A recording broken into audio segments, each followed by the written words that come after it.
información. Adelante, adelante. Es que no estoy seguro si Rubina está enferma. Creo que Thais hoy puso que oráramos por ella en la célula. Ok, Entonces, para orar por la salud de Rubina. ok, ok. Bueno, hoy estuve en la mañana en el culto y estaba bien, pero es igual, Ah, vamos a seguir orando. sería que no No hay, entendí. ok, no hay problema. Sí, Ok. nada Ok, más. También, perdón, Namán, que tengo aquí mi sobrina con el esposito, entonces piden por salud, unión, para que siga adelante, ¿verdad? En la fe y en su matrimonio. Muchas amén. gracias. Perfecto, vamos a estar orando también. Eric, me decías. También por Gretel Ramírez, ella nos ha acompañado algunas veces en el culto. Eh, ya le dieron los resultados de unos exámenes. Ok, La noticia es muy fuerte para ella, ajá, ok, para que estemos orando por ella. Y también por Gretel Meneses, que también está en tratamiento contra el cáncer, con ok, terapia, perfecto. estado débil de salud. ¿Alguien ha Amén. localizado ese ruido para saber quién lo tiene? No sabemos qué será. Ok, ¿Qué le parece? Vamos a ver. Ok. Marcos, ¿qué te parece, Marco Joel, si pones ante el Señor las diferentes peticiones? Padre, te damos gracias por la oportunidad que nos permites convivir como hermanos juntos en armonía y aprendemos de tu palabra. Ponemos en tus manos cada una de las peticiones de oración que hemos puesto en esta noche. Las ponemos delante de ti, delante de tu presencia, para que tomes control y hagas tu perfecta y santa voluntad en cada una de ellas, Señor, y que así mismo, Señor, puedas traer la confianza en la plenitud total que tú tienes control de todo y que tú tienes cuidado en todo tiempo y en todo momento. En el nombre de Jesucristo. Amén y amén.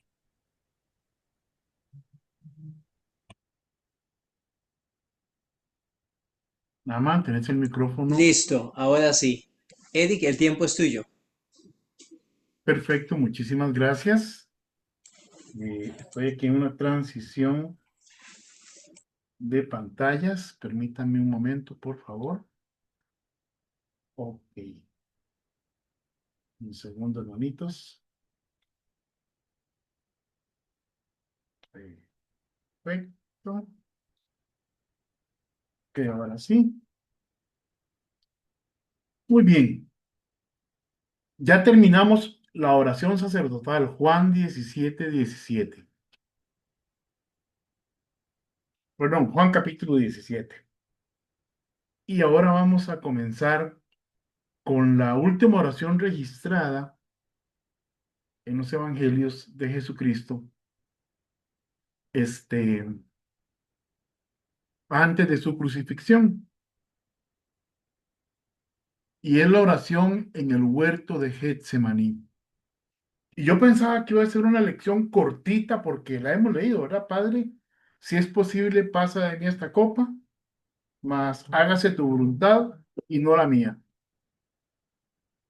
Sin embargo, mientras estaba estudiando, me di cuenta de que hay una cantidad impresionante de cosas que aprendemos de nuestro Señor Jesucristo y de cosas que aprendemos en la palabra de Dios cuando vemos esta oración y la comenzamos a desmenuzar. Y además, una cosa que no había notado, ahí lo tienen ustedes en la diapositiva, déjenme sacar un amiguito de aquí, vean, esta hermosura que tengo aquí, son 7 kilos de gato y no me dejan, no, va para afuera. Ahora sí, ya se hizo famoso. Bueno, es que hoy anda molestando. Bien, les decía que, como vemos en esa diapositiva que tenemos de primera, Mateo presenta un aspecto de sumisión, Marcos de intimidad, Lucas de agonía, Juan de soberanía, a pesar de que la oración en sí misma no se narra en Juan. Juan lo que narra es la oración sacerdotal en Juan 17 y luego narra en Juan 18 el capítulo 18 narra el arresto de Jesús. Sin embargo, no podemos pasar por alto lo que ahí ocurre durante este estudio, porque ocurre en el mismo continuo de tiempo de la oración que él hace en el huerto de Getsemaní. Y había listado la guitarra para cantar una canción que alguna vez compuse con base en este tema, pero ya se nos va el tiempo, entonces vamos a aprovechar lo más posible para ver hasta dónde llegamos hoy, y creo que vamos a estar varias lecciones en esta interesante oración, que es la oración de Jesús en Getsemaní. Un momento crucial de agonía y obediencia antes de su crucifixión. El relato se encuentra detallado en Mateo 26, 36 al 46. Jesús angustiado oró 3 veces: Padre mío, si es posible, pase de mí esta copa, pero no sea como yo quiero, sino como tú.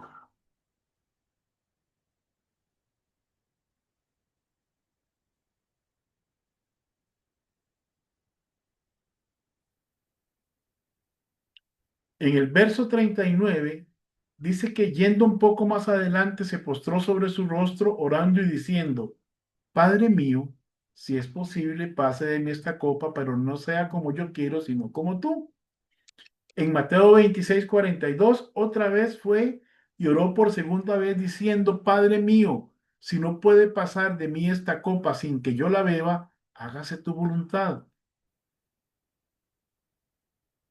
En Lucas 22, 42, él dijo: Padre, si quieres, pasa de mí esta copa, pero no se haga mi voluntad sino la tuya. En Lucas 22, 44 nos dice: y estando en agonía, oraba más intensamente, y era su sudor como grandes gotas de sangre que caían hasta tierra.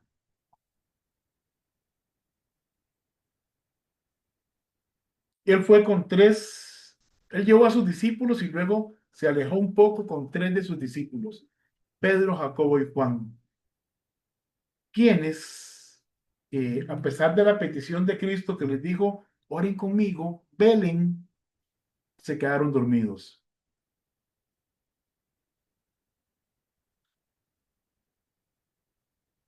Y a veces decimos: qué bárbaros, ¿verdad? El Señor Jesús mismo, ya viniera Jesús y me pidiera a mí que ore por él. Qué oportunidad de orar yo por mi Salvador. Y se quedaron dormidos. Caray, pero no puedo criticarlos, porque yo creo que si hubiera estado ahí, también me hubiera quedado dormido. Nos pasa que dejamos la lectura bíblica para la última hora de la noche, ¿verdad? Y empezamos a leerla, ¿y qué pasa? Nos quedamos dormidos. Oramos al final del día, ya muy tarde antes de dormirnos, y posiblemente lo que decimos son incoherencias, porque no está nuestra vida quizás rendida en oración. No entendemos lo importante que es la oración. No entendemos quizás lo poderosa que es la oración. Pero Jesús sí lo sabía. Jesús sí lo sabía. Y es lo que vamos a ir recorriendo a través de este estudio: cómo el Hijo de Dios, en quien moraba toda la plenitud de la deidad, tuvo la necesidad de orar a su Padre y pedirle fortaleza.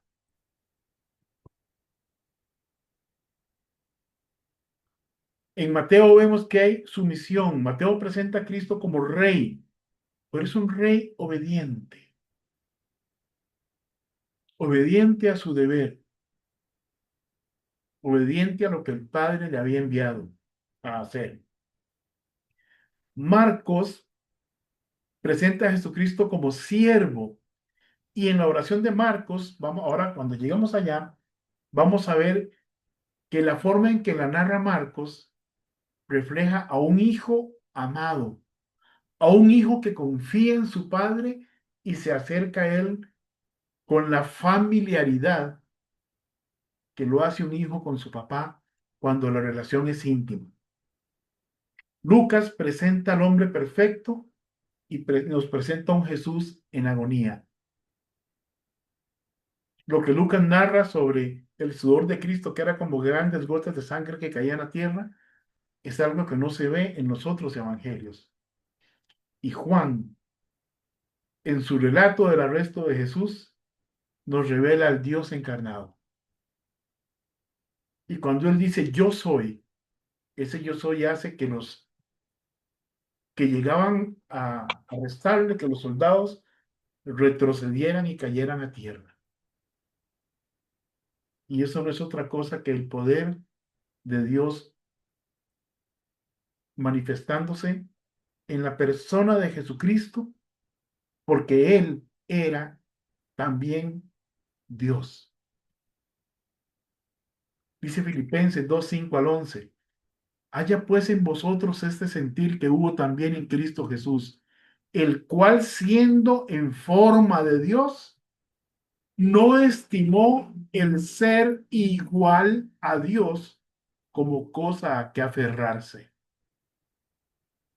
sino que se despojó a sí mismo tomando forma de siervo, hecho semejante a los hombres, y estando en la condición de hombre, se humilló a sí mismo, haciéndose obediente hasta la muerte y muerte de cruz, por lo cual Dios también le exaltó hasta lo sumo y le dio un nombre que es sobre todo nombre, para que en el nombre de Jesús se doble toda rodilla de los que están en los cielos y en la tierra y debajo de la tierra, y toda lengua confiese que Jesucristo es el Señor, para gloria de Dios Padre. Vea que el versículo 6 dice, el cual siendo en forma de Dios, no estimó el ser igual a Dios. No lo pone como un Dios inferior. No hay contradicciones entre la persona de Cristo, hombre, y Jesús como Dios. Son perspectivas complementarias. La humillación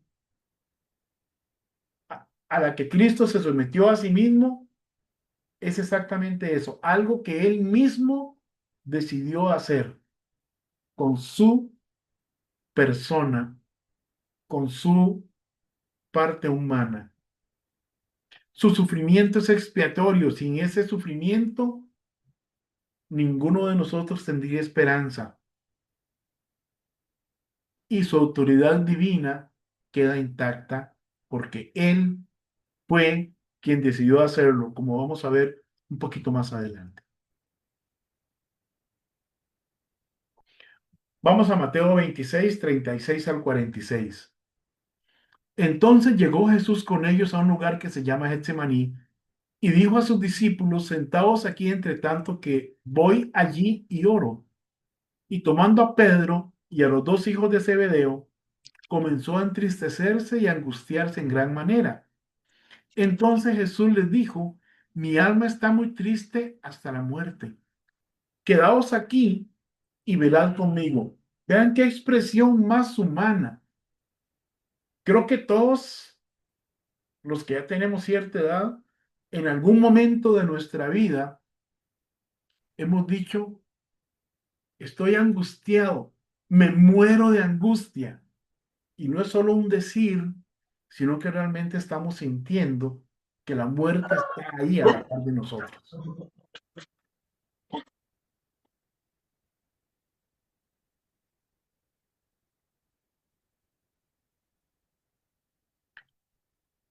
Entonces Jesús les dijo, mi alma está muy triste hasta la muerte, quedaos aquí, entre tanto, quedaos aquí y velad conmigo. Yendo un poco adelante, se postró sobre su rostro, orando y diciendo, Padre mío, si es posible, pase de mí esta copa, pero no sea como yo quiero, sino como tú. Vino luego a sus discípulos y los halló durmiendo, y dijo a Pedro: ¿Así que no habéis podido velar conmigo una hora? Velad y orad para que no entréis en tentación. El espíritu, la verdad, está dispuesto, pero la carne es débil. Otra vez fue y oró por segunda vez, diciendo: Padre mío, si no puede pasar de mí esta copa sin que yo la beba, hágase tu voluntad. Vino otra vez y los halló durmiendo, porque los ojos de ellos estaban cargados de sueño. Y dejándolos, se fue de nuevo y oró por tercera vez diciendo las mismas palabras. Entonces vino a sus discípulos y les dijo: Dormid ya y descansad. He aquí ha llegado la hora, y el Hijo del Hombre es entregado en manos de los pecadores. Levantaos, vamos, ved, se acerca el que me entrega. Hay una palabra que se usa ahí en el griego que es perilupus, y esa palabra indica una angustia profunda. Es cuando él dice: mi alma está angustiada hasta la muerte. Pero también él usa la palabra geneteto, que quiere decir hágase, y entonces dice tu voluntad, le dice al Padre. Jesús sometió voluntariamente su voluntad a la voluntad de Dios Padre. Como hombre, él pedía que si había otra manera de salvarnos, que Dios la proveyera.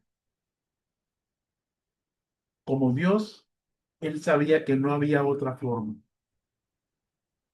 Hebreos 5:7 nos dice: y Cristo en los días de su carne, ofreciendo ruegos y súplicas con gran clamor y lágrimas al que le podía librar de la muerte, fue oído a causa de su temor reverente. Y vea que aclara: en los días de su carne, cuando él decidió enfrentar algo desde su humanidad y no desde su divinidad.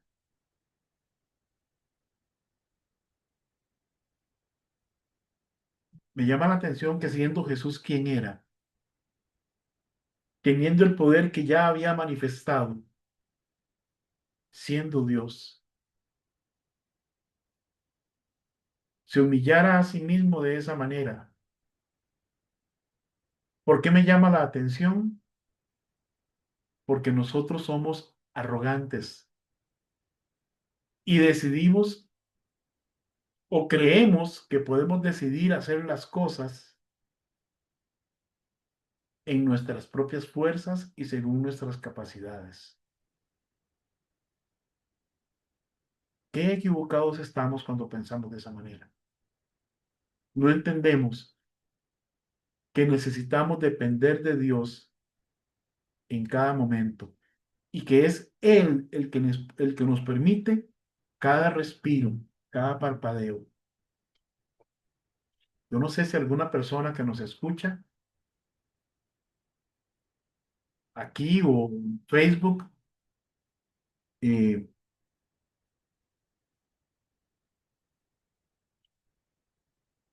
tiene la plena seguridad de que si muere va a ir al cielo. No lo sé. Yo tengo la seguridad de que si muero voy al cielo porque me arrepentí de mi pecado, porque pedí perdón a Cristo y porque Dios Padre, cuando hice eso, me hizo su hijo, tal como lo dice Juan 1:11 y 12. A lo suyo vino y los suyos no le recibieron, mas a todos los que le recibieron, a los que creen en su nombre, les dio potestad de ser hechos hijos de Dios. Pero si usted no se ha arrepentido, si usted no ha creído en el nombre de Jesús y ha confiado en Él para ser salvo, usted está condenado al infierno. Usted necesita de Cristo para alcanzar la salvación. Vamos a continuar. Marcos Marcos 14, 32 y 42 nos habla también de este pasaje. Quizá el relato de Marcos es uno de mis favoritos, junto con el de Lucas. Ciertos detalles que menciona Marcos ahí. Dice, vinieron pues a un lugar que se llama Getsemaní y dijo a sus discípulos, sentaos aquí entre tanto que yo oro. Y tomó consigo a Pedro, a Jacobo y a Juan y comenzó a entristecerse y a angustiarse. Pero Jesús podía entristecerse. Jesús podía angustiarse. ¿Saben? Algunas veces nos han enseñado que sentir tristeza es pecado. Yo he escuchado gente decir desde un púlpito, es que el que está triste es porque anda en pecado. Es que el que se angustia es porque no confía en Dios. Pero aquí dice que Jesús mismo comenzó a entristecerse y a angustiarse. Y el verso 34 hace eco de lo que decía en Mateo, mi alma está muy triste hasta la muerte. Quedaos aquí y velad. Entonces, ¿sabe? No es pecado entristecerse y no es pecado angustiarse cuando la situación de verdad lo merece. Lo que es pecado es no depender de Dios. Lo que es pecado es no confiar en Dios para que nos libre de esa situación. Lo que es pecado es buscar modos alternativos a Dios y acudir a otros antes que a Dios. Posiblemente, si yo acudo a Dios, de pronto Él me abra la mente, me abre el corazón o ponga en mí el deseo de llamar, no sé, a Luis Calvo. Y resulta que Luis Calvo tiene la solución a mi problema. Diferente es si yo digo, yo sé que Luis es un hombre sabio o es un hombre poderoso o es un hombre con influencias y entonces voy a acudir a él sin preguntarle a Dios si es a través de ese canal que él me quiere ayudar. ¿Sí me explico? Jesucristo no acudió a su propio poder, a su propia divinidad, sino que como hombre se sometió a la voluntad de su Padre y le rogó a él. Dice el verso 35, yéndose un poco adelante, se postró en tierra y oró que si fuese posible pasase de él aquella hora. ¿Cuál hora? La cruz. Y decía, Abba, Padre, todas las cosas son posibles para ti. Aparta de mí esta copa, mas no lo que yo quiero, sino lo que tú. Todas las cosas son posibles para ti, que no eran posibles para él. Claro que sí, él es Dios, pero en ese momento él estaba enfrentando su muerte, su tortura, su dolor en las fuerzas de un hombre. Y él sabía que esas fuerzas no eran suficientes.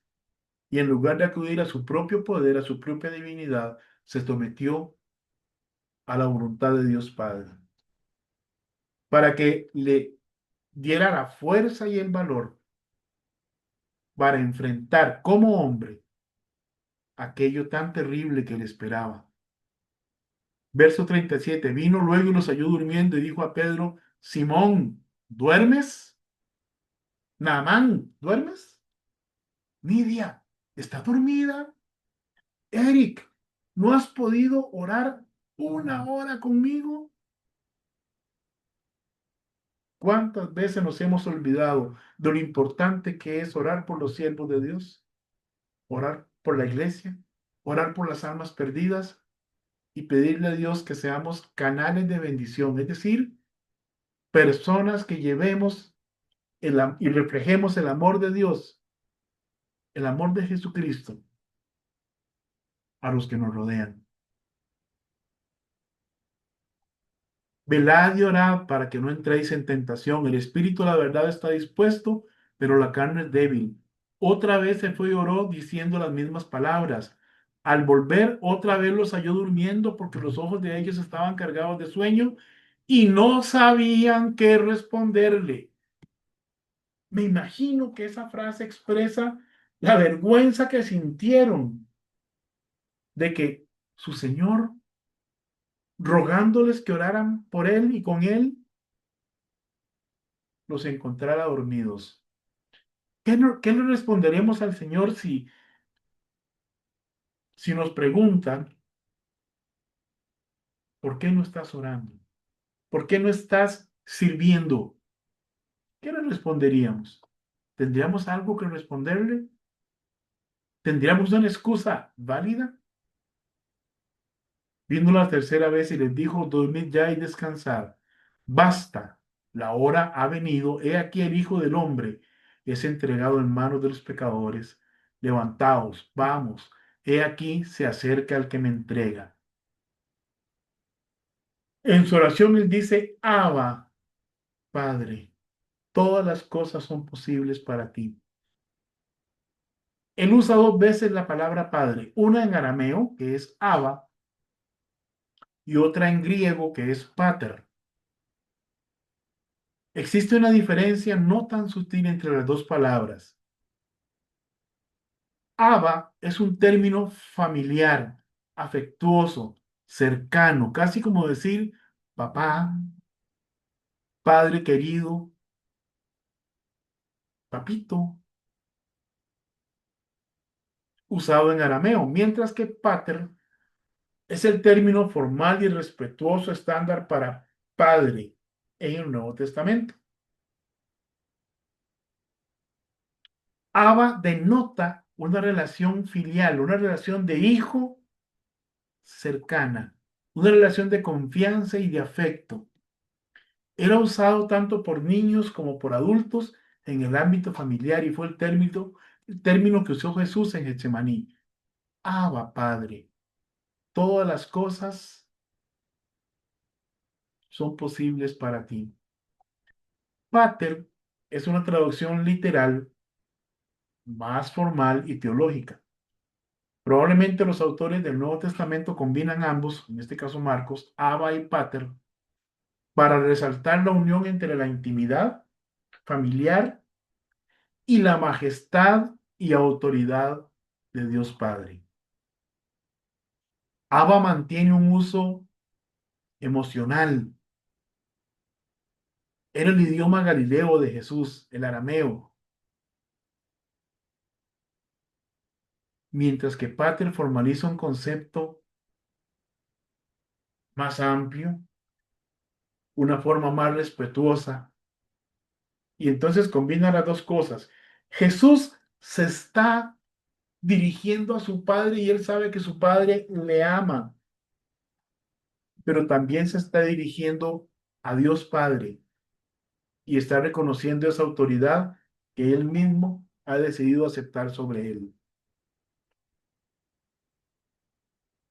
Cuando él dice, cuando el texto dice que comenzó a angustiarse, usa una palabra en griego que significa terror intenso.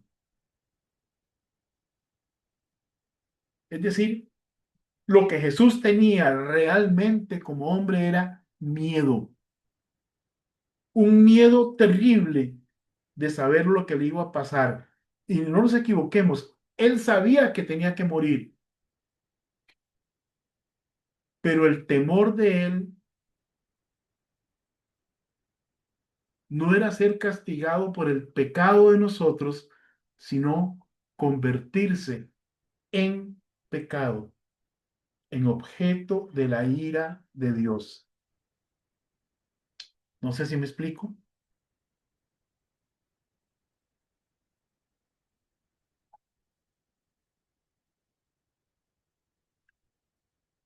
Dice un pasaje que al que no conoció pecado, por nosotros lo hizo pecado. Y eso era lo más terrible, porque recuerden que Jesús, como hombre, nunca pecó. Eso validaba su calidad como sacrificio perfecto para ir a la cruz. Él nunca pecó. Él era santo y perfecto y detestaba el pecado, y ahora iba a ser convertido en pecado por amor a nosotros. Y posiblemente eso es lo que más le dolía, no tanto la muerte.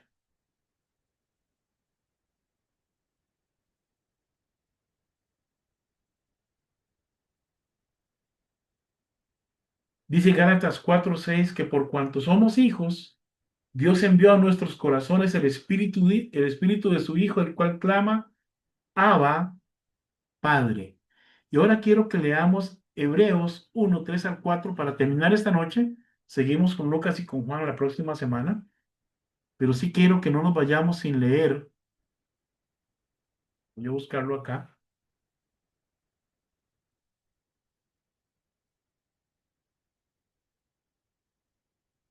Hebreos 1:3 y 4.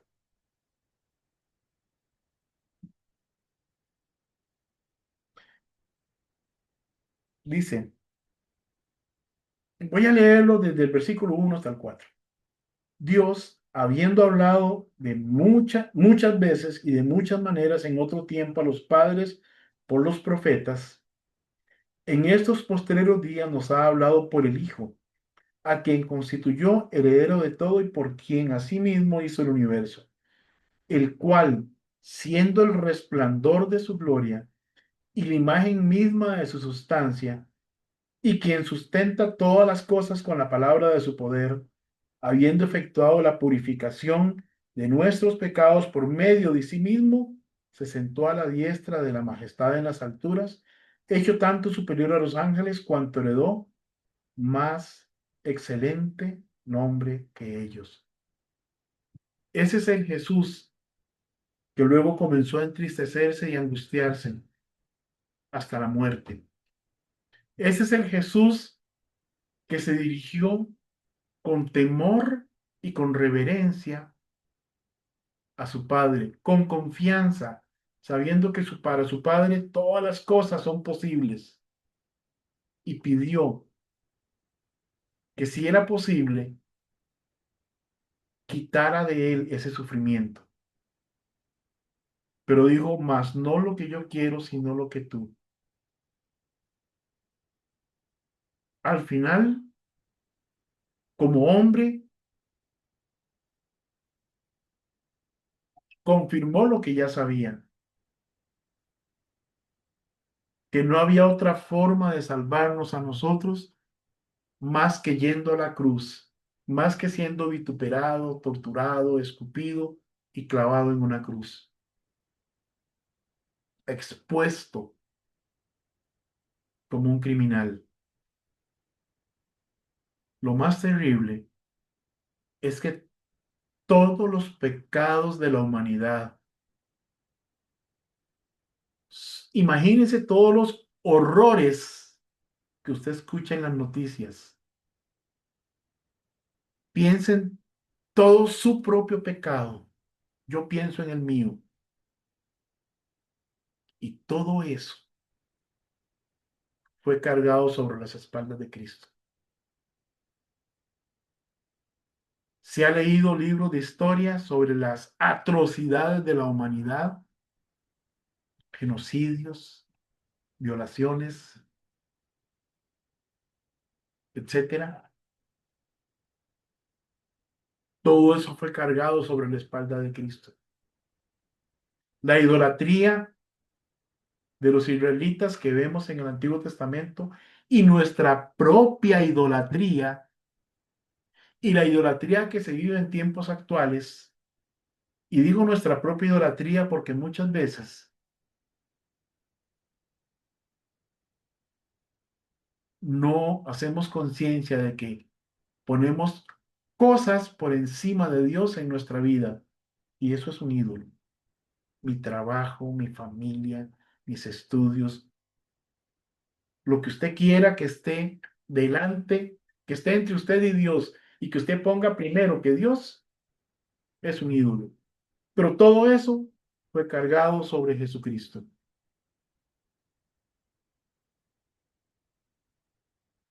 Ojalá que usted y yo podamos entender lo terrible que fue para Jesús sentir toda esa carga de pecado sobre él y siendo inocente tener que pagar la culpa por la que debimos ser castigados usted y yo. Y que seamos agradecidos y que busquemos cómo servirle, sin poner la mirada en los hombres.